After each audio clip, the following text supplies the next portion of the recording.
Fala galera, tudo bem? Sejam novamente muito bem-vindos ao nosso curso de 6C++. Meu nome é Felipe e na aula de hoje estaremos resolvendo mais 3 exercícios daquela lista que já havíamos resolvido na aula de while, só que utilizando e aplicando a estrutura for. Um dos exercícios nós já resolvemos nas aulas de while também, a gente vai resolver ele de novo aplicando a estrutura for, justamente para poder fazer essa comparação entre ambas as estruturas de repetição. Boa sorte e vamos lá!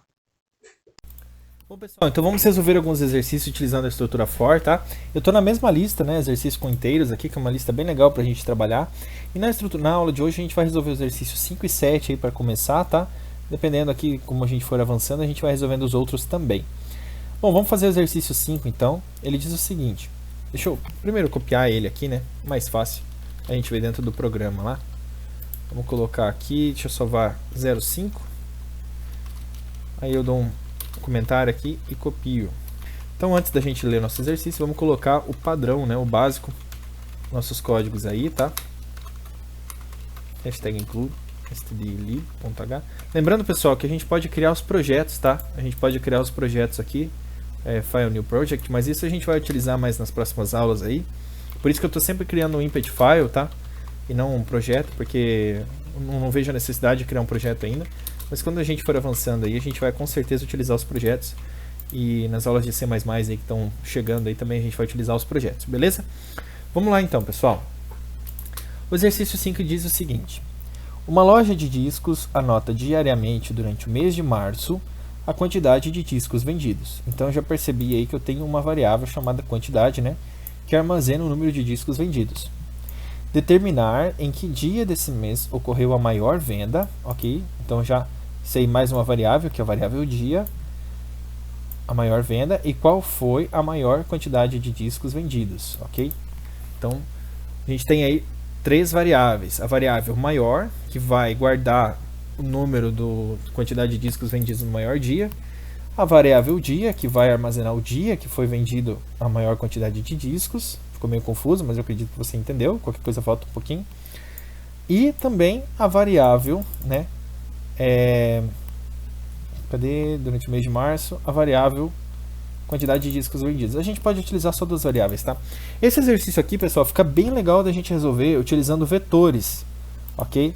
Mas, por enquanto, a gente não vai trabalhar com vetores, então a gente vai conferir só pela estrutura for mesmo, quais foram o dia e, enfim, a data maior aí, ok? A data e a quantidade de disco vendido maior. Então vamos lá, eu tenho maior, vou colocar assim quantidade, né? Assim e dia, ok? Então lembrando que quantidade armazena, vou colocar um comentário aqui, quantidade armazena o maior número de discos e dia armazena o dia maior de maior venda, assim, beleza? Então a gente tem 2 variáveis aí, a quantidade e o dia para a gente utilizar. Vamos criar nossa estrutura for e dentro dessa estrutura eu vou definir o contador. Então int count indo até menor ou igual a 31, tá? O meu count aqui eu preciso especificar que ele está começando no dia 1º, porque de 1 a 31, né? Março tem 31 dias, então começando do dia 1 até o 31. E o nosso acréscimo é count mais, ou seja, um incremento de um dia atrás do outro, considerando que essa loja aí funcione 7 dias por semana, beleza? Então vamos lá. Então eu vou receber então a quantidade de discos vendidos.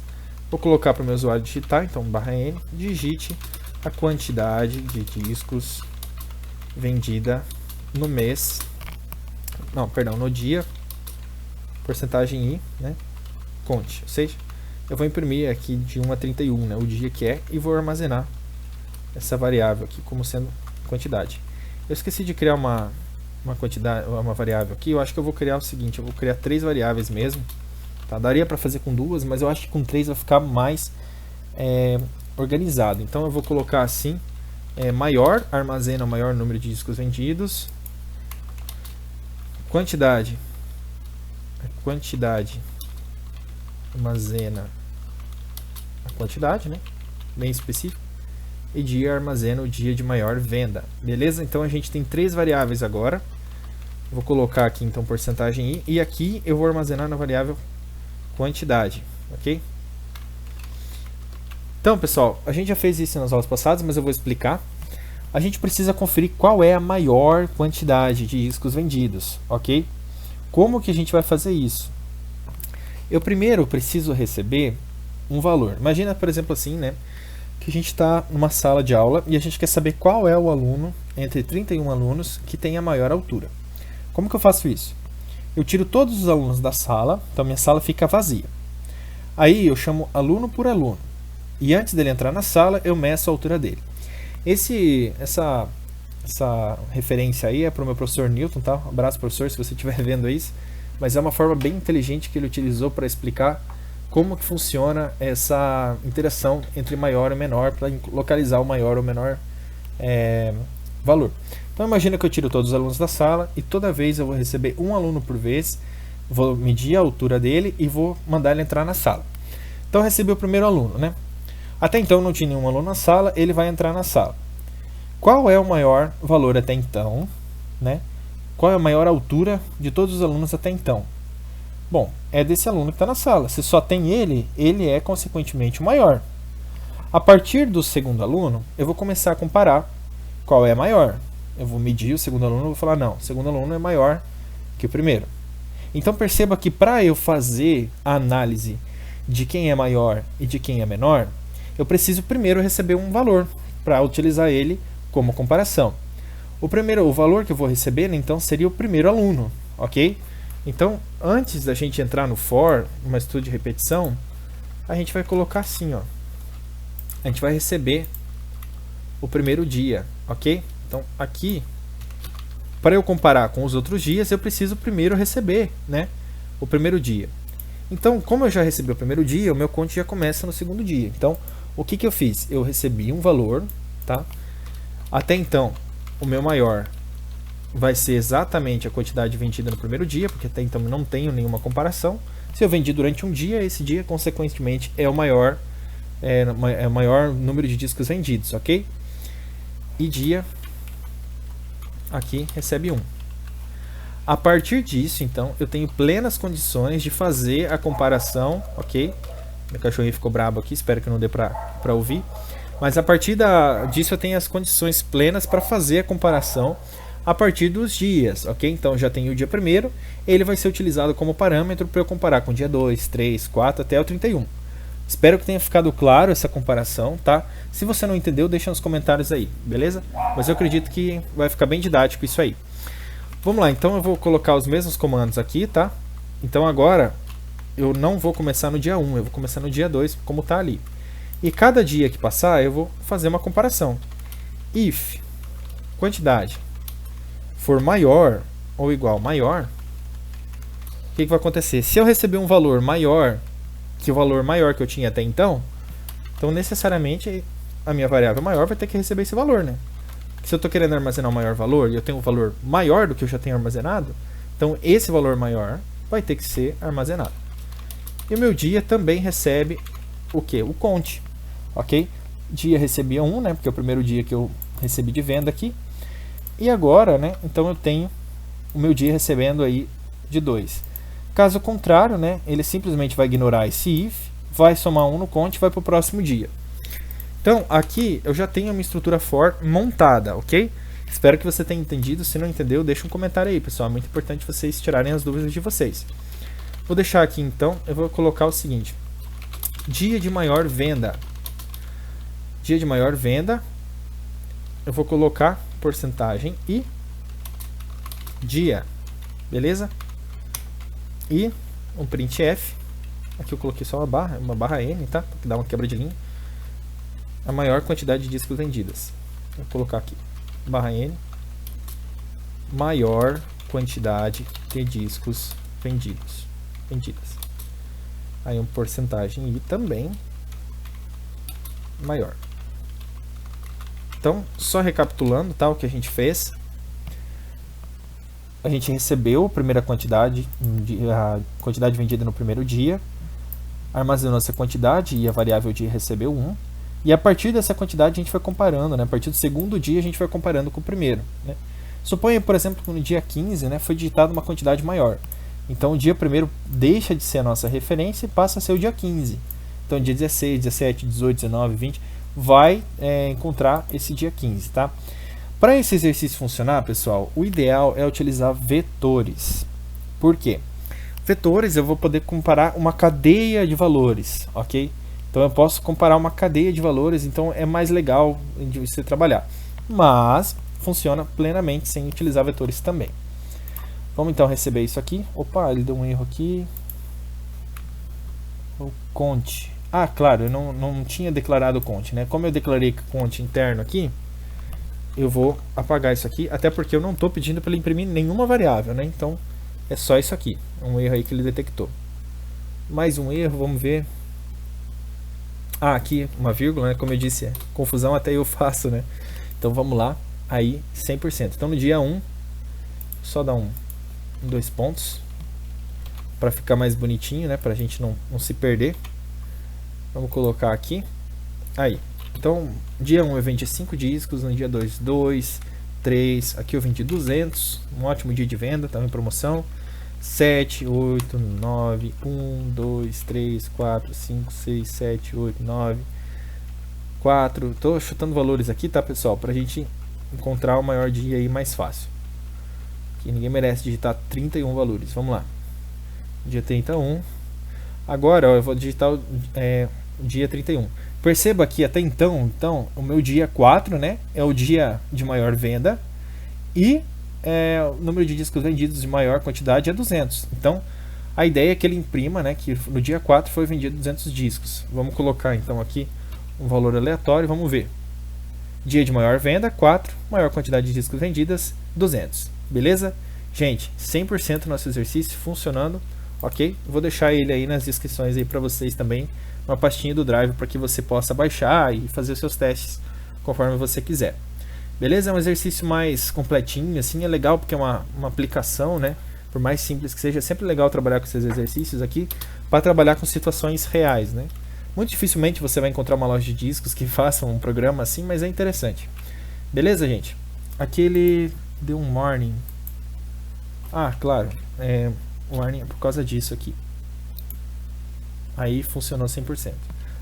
Uma coisa legal do for, pessoal, que eu acabei esquecendo de passar para vocês, percebe que aqui ele está pulando 2 linhas?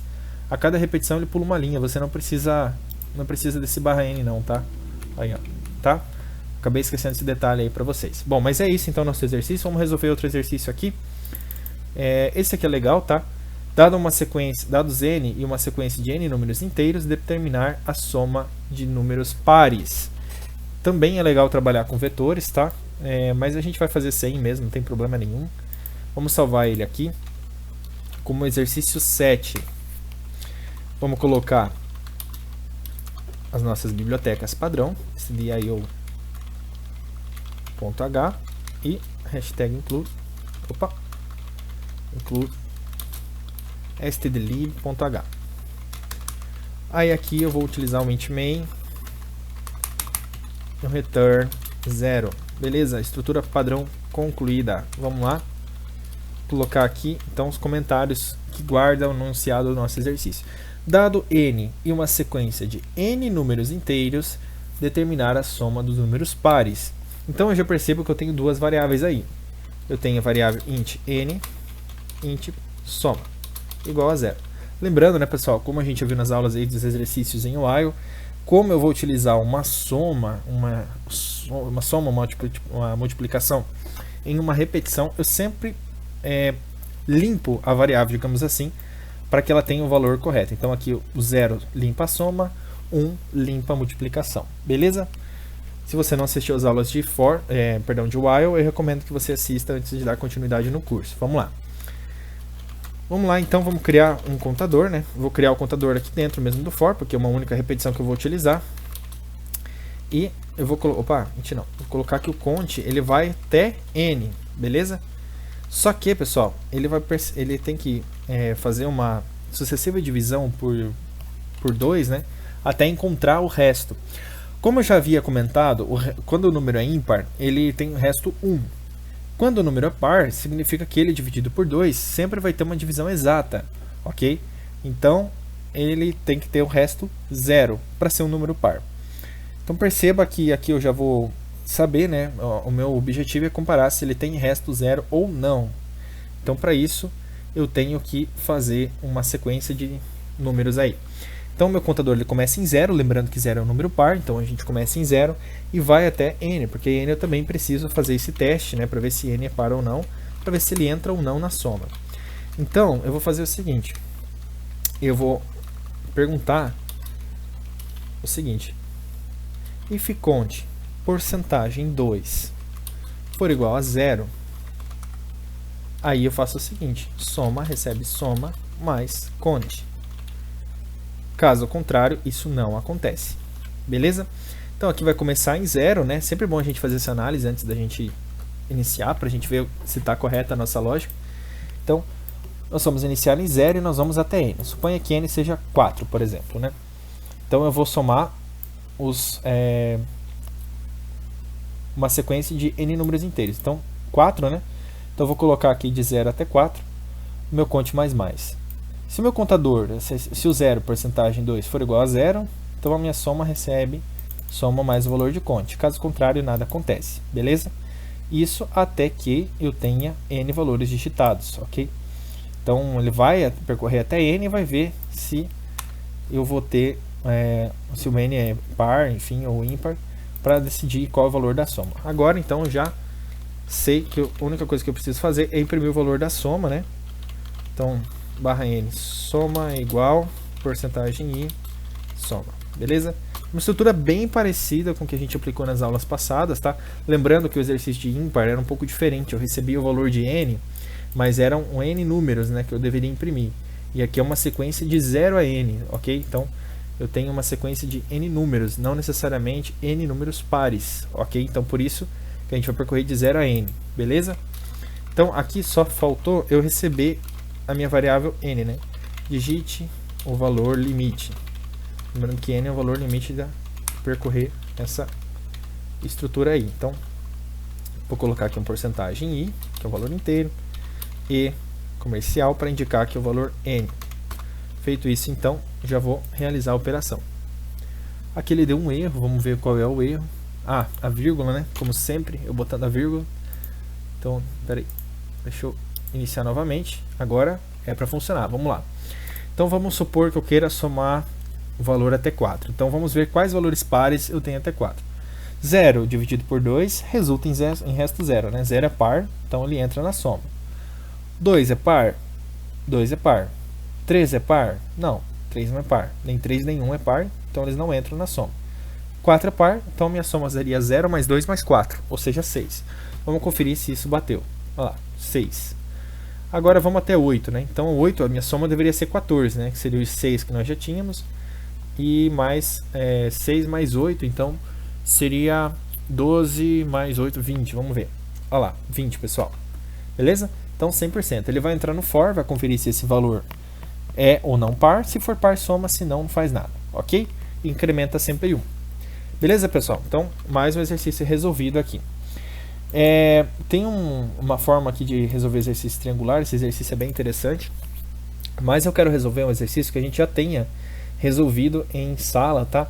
Só para um exercício que a gente já resolveu com a estrutura while, mas é só para você ver as diferentes formas que você tem de resolver um exercício, seja por while ou por for, que ele vai dar muito similar, tá? Então eu vou colocar aqui exercício 11 também, tá? Lembrando que a gente já resolveu esse exercício, só que com utilização do while, e agora a gente vai resolver com a utilização do for, para você poder comparar as duas resoluções. Então beleza, vamos dar um enter aqui e vamos colocar o comentário, tá? Então a gente vai verificar se o número é primo. Para quem já assistiu a aula de while, sabe, né, que o número primo, ele é um número que ele é divisível por 1 e por ele mesmo. Então ele pode ter 2 ou 1 divisores. Caso for número 2 para cima, né, por exemplo, 2, 3, 5, 7, 11, eles são números, né, que se você dividir por qualquer outro valor que não seja ele e 1, ele não vai resultar numa divisão exata, né? Então é importante que você tenha isso em mente. Então ele só existe 2 divisores. Mas eu tenho o número 1, que também é um número primo, que ele dividido por 1 é um só. Então ele só possui um divisor, né? Que é ele mesmo.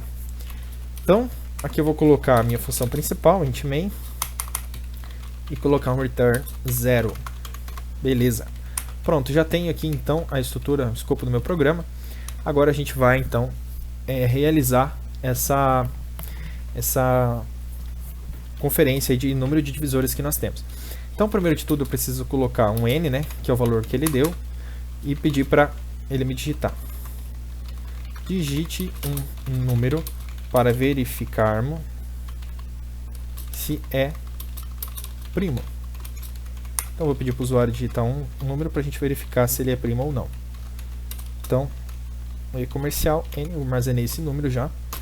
Agora eu vou abrir minha estrutura for, tá? Então, minha for, vou colocar um int count, começando em 1, tá? Lembrando que eu vou fazer divisões, então não faz sentido eu colocar int count começando em 0, porque nenhum número dividido por 0 vai resultar em um valor exato. Então, int igual a 1, count menor ou igual a n, lembrando que eu vou até o próprio número, né? Não faz sentido eu dividir, por exemplo, 17 por 18, porque a partir do 17 eu já não tenho uma divisão exata, então não faz nem sentido eu analisar isso.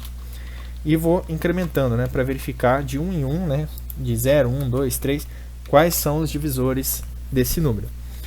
Caso o meu valor caso o meu valor n, resto de divisão dele por count for igual a 0, ou seja, se o resto de divisão de n por count for igual a 0, eu tenho um divisor. Então, div recebe div mais 1. Ok? Então, eu vou conferir o número de divisores que existem. Ok? Então, como o div é um número que vai ser contado, ele já inicialmente é 0, né? Então, eu vou fazer essa verificação agora. Se o meu número n digitado possuir mais de 2 divisores, então ele é um número não primo. Beleza? Então, vou colocar aqui if div for maior que 2, eu vou dizer para o meu usuário que o número que ele digitou não é primo. O número n, né, que eu vou colocar ali, não é primo. Aqui eu boto n. Caso contrário, né, então se ele tiver 2 divisores ou 1 divisor, então ele é primo. Então else printf /n, o número porcentagem i é primo. Aí aqui eu boto o número n, que é o número que eu quero imprimir. Então, só pegando a lógica de novo, eu atribuo duas variáveis, tá? N e div. N é o valor que o meu usuário vai digitar, div é o número de divisões exatas que esse valor tem, né? Indo de 0 até o próprio valor. Então, por exemplo, se eu digitar 16, eu vou ter o 1 é divisor, o 2 é divisor, o 4 é divisor, o 8 é divisor e o 16 é divisor. Então, eu tenho vários divisores, esse número de fato não é primo. Agora, se eu digitar o número 11 e o número 5, eu tenho só o 1 e o 5 como divisor. Então, por isso que a gente faz essa análise por meio dos números divisores, ok? Pela quantidade de números divisores que tem esse número, que resultam em divisões exatas. Por isso, resto 0. Então, eu vou iniciar em 1 até n, vou somando de 1 em 1 e vou conferindo o número de divisores. Vamos executar isso aqui. Perceba que vai funcionar da mesma forma que a gente fez com a estrutura while. Vou colocar aqui, por exemplo, o número 5, que a gente sabe que é primo, né? Então, número 5 é primo. Vamos colocar um número que a gente sabe que não é primo. Lembrando que é sempre bom você testar mais de uma vez, tá? Com números diversos aí, para ver se não tem algum errinho na sua resolução. 16 não é primo, como a gente já viu, né? Outro número que não é primo é o número 20. O número 20 pode ser 1, 2, 5, 4, 10 e o próprio 20. Então, o número 20 não é primo. E o número 2 é primo, então o número 2 é primo. Beleza, gente? Então espero que tenha ficado claro para você a estrutura for. Eu aconselho, né, como eu já venho aconselhando desde as aulas de while, a utilizar essa lista aqui para resolução de exercícios. Lembrando que essa lista aqui vai estar na descrição, tá? É uma lista para quem não assistiu às aulas de while do Instituto de Matemática e Estatística da USP de 2005, mas é uma lista que até hoje é muito legal de resolver para pegar a lógica dos exercícios, ok? Então tem exercícios bem clássicos aqui e é muito interessante. Nós iremos resolver esses exercícios, não vamos resolver todos aqui agora, porque alguns é mais interessante resolver com vetores. Então a gente tem resolvido aí alguns exercícios que dá para se resolver sem os vetores, ok? Então, se você quiser abrir a lista, tentar fazer um por um, é muito interessante, lembrando que alguns deles têm resolução, tá? Tanto em Python quanto em Pascal. Então, eu aconselho demais a você testar esses exercícios no seu computador, testar, abrir o exercício, pensar, mentalizar e tentar entender como funciona, ok? Bom, gente, era isso, então espero que tenha ficado claro para vocês. Qualquer coisa, deixar um comentário aí embaixo que eu vou estar lendo, tá? Porque o objetivo é sempre melhorar e não deixar nenhuma dúvida aí para vocês, ok? Contribuir bastante com os seus estudos. Um abraço para todo mundo aí, nos vemos e até mais.